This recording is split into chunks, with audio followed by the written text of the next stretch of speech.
Hatua 3 muhimu za kufanikiwa katika maisha.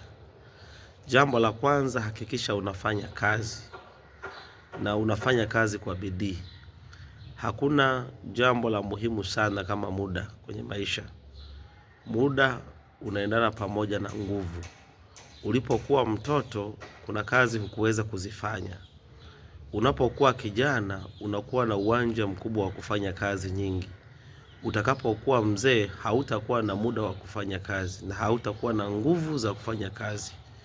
Jambo la msingi sana, muda huu ulioupata utumie kuwa muda wako wa muhimu sana katika kufanya kazi, na ufanye kazi zenye manufaa. Sio tu kila kazi unaweza kufanya.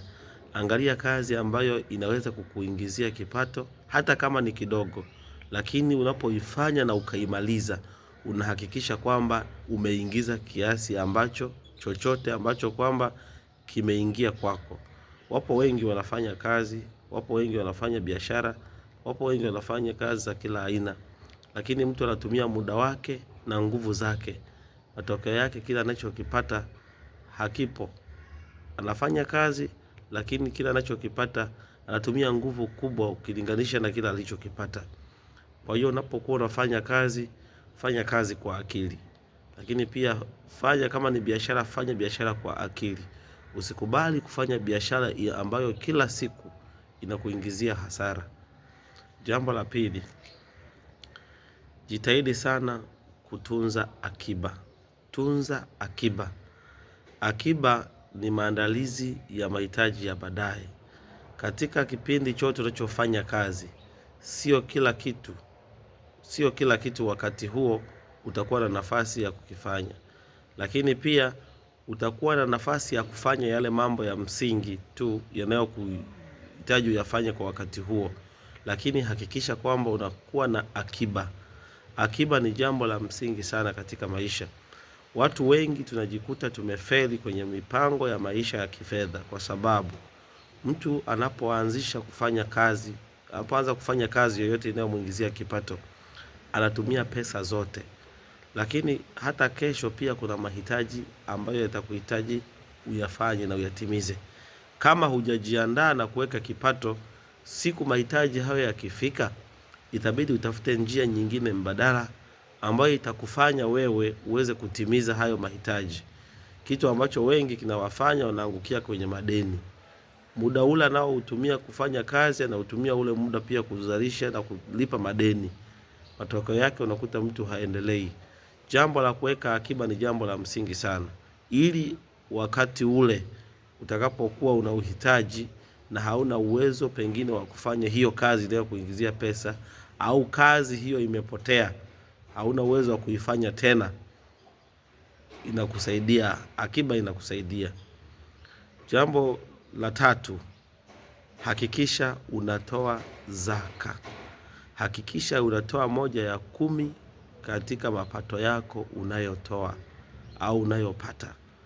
Katika mapato ya unayoweza kuyapata katika kazi zako zote, jambo la msingi usilisahau. Hakikisha unatoa zaka. Zaka ina manufaa mengi sana katika kulinda kipato.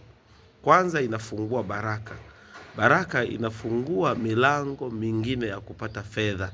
Kama ulikuwa unafanya kazi moja, unapokuwa unatoa zaka kwa uaminifu, Mungu anatumia nafasi hiyo kukubariki. Baraka zinakuja pamoja na fursa zingine. Baraka zinakuja na nafasi zingine. Baraka zinakuja na kipato kingine na vyanzo vingine vya kipato. Lakini pia kupitia zaka, Mungu huweza kukilinda kile ulichokihifadhi. Mungu anatumia zaka kukilinda kile ulichokihifadhi, kama anavyosema katika kitabu cha Hagai sura ile ya 3 ukianzia mstari wa 6 na kuendelea. Watu wengi pia hapo tunashindwa kuzingatia jambo la msingi. Ipo baraka kubwa kwenye zaka. Yapo mafunuo makubwa kwenye zaka. Yapo maongezeko makubwa kwenye zaka. Mtu anayemtolea Mungu zaka kwa uaminifu, Mungu huweza kujifunua kwake kwa ukubwa. Mungu huweza kumbariki, lakini Mungu huwa anaweza kulinda pia kila alicho nacho.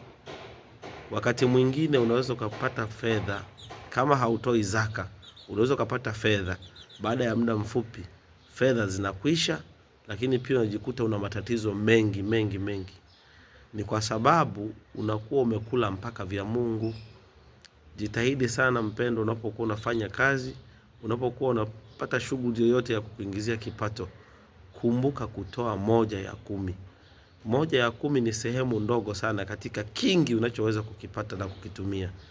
Kwa hiyo ni muhimu sana kutoa 1/10, ifanye kuwa sehemu ya kwanza. Uone jinsi baraka za Mungu zitakavyokuwa juu yako. Hakika ukifanya haya mambo matatu, Mungu hatakuacha.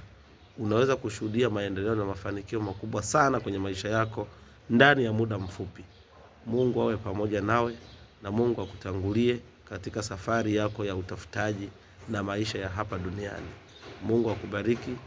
Mungu akubariki. Amen.